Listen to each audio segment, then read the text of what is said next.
Capítulo 15. No quarto do doente. Os que tratam dos doentes devem compreender a importância da cuidadosa atenção às leis da saúde. Em parte alguma tem mais importância a obediência a estas leis do que no quarto do enfermo. Em caso nenhum, a fidelidade às pequenas coisas, da parte dos assistentes, tem maiores consequências.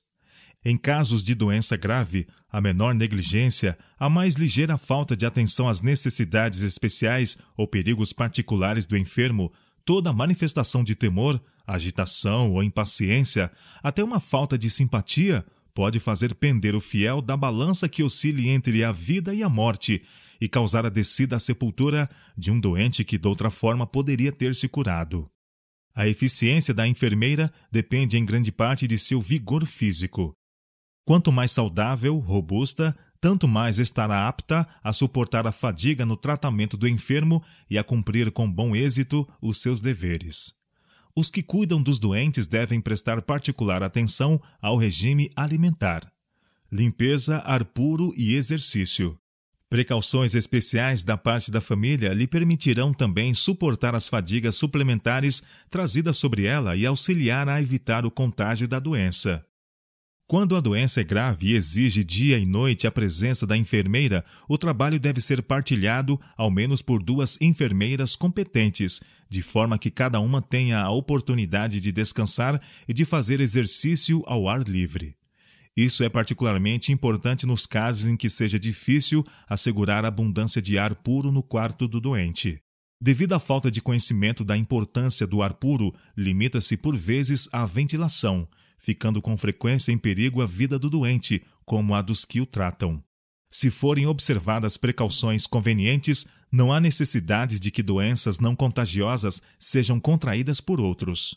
Que os hábitos sejam corrigidos, e pelo asseio e ventilação conveniente, guarde-se o quarto do doente livre de alimentos venenosos.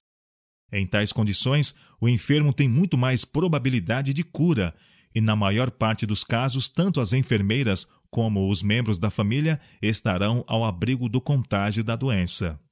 Para assegurar ao doente as mais favoráveis condições de cura, o quarto que ocupa deve ser amplo, iluminado e alegre, com os meios para uma ventilação perfeita. Escolher-se-á para o quarto do enfermo o aposento da casa que melhor satisfaça esses requisitos. Muitas casas não oferecem condições para conveniente ventilação, e é difícil consegui-la, mas tentem-se os possíveis esforços para permitir que o quarto do doente seja atravessado dia e noite por uma corrente de ar puro. Quanto possível, deve manter-se uma temperatura igual. Para o efeito, consulte-se o termômetro. Os que tratam do doente, sendo muitas vezes privados de sono ou despertados durante a noite para atender o paciente, são suscetíveis ao frio e não serão bons juízes de uma temperatura saudável.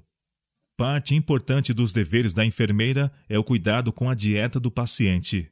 Não se permita que o doente sofra ou enfraqueça por falta de alimento, nem carregue em excesso os enfraquecidos órgãos da digestão.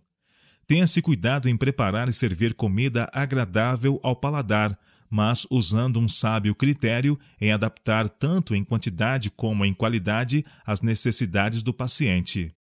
Em particular, durante o tempo da convalescença, em que o apetite é vivo e os órgãos digestivos não recuperam ainda suas forças, há grande perigo de prejuízo devido a erros de dieta.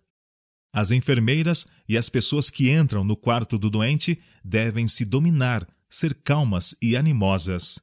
Evite-se toda pressa, nervosismo ou confusão. As portas devem ser abertas e fechadas sem ruído e toda a casa deve estar tranquila. Em casos de febre, necessita-se de especial atenção ao vir a crise e a febre estar baixando. É muitas vezes necessária uma constante vigilância. A ignorância, esquecimento e negligência causaram a morte de muitas pessoas que teriam vivido se houvessem recebido de uma enfermeira judiciosa e inteligente o devido cuidado. É uma bondade mal dirigida, uma falsa ideia de cortesia que leva a visitar muitos os enfermos. Os doentes que se encontram muito mal não devem receber visitas. A agitação que acompanha a recepção dos visitantes fadiga o enfermo numa ocasião em que tem a máxima necessidade de repouso e tranquilidade. Para o convalescente ou paciente que sofre de doença crônica, constitui por vezes um prazer e um benefício saber que é lembrado com afeto. Mas esta certeza, transmitida por uma mensagem de simpatia ou por alguma pequena lembrança, surtirão geralmente melhor efeito do que uma visita pessoal e sem perigo de dano. Em sanatórios e hospitais, onde as enfermeiras estão em relações constantes com um grande número de doentes, requer-se um esforço decidido para se manterem sempre de bom humor e alegres e manifestarem uma consideração inteligente em cada palavra e em cada ato. Nessas instituições, é da máxima importância que as enfermeiras se esforcem por desempenhar seu trabalho com sabedoria e acerto. Necessitam lembrar-se constantemente de que no cumprimento dos seus deveres cotidianos estão servindo a Jesus Cristo. Os doentes têm necessidade de que se lhes digam sábias palavras. As enfermeiras devem estudar a Bíblia diariamente, para que se possam habilitar a pronunciar palavras que iluminem e auxiliem o sofredor. Os anjos de Deus estão nos quartos onde tais doentes são tratados, e a atmosfera que rodeia a alma de quem dá o tratamento será pura e fragrante. Médicos e enfermeiras devem nutrir os princípios de Cristo. Suas virtudes se devem manifestar na vida dos mesmos. Então, mediante o que dizem e fazem, atrairão o doente ao Salvador.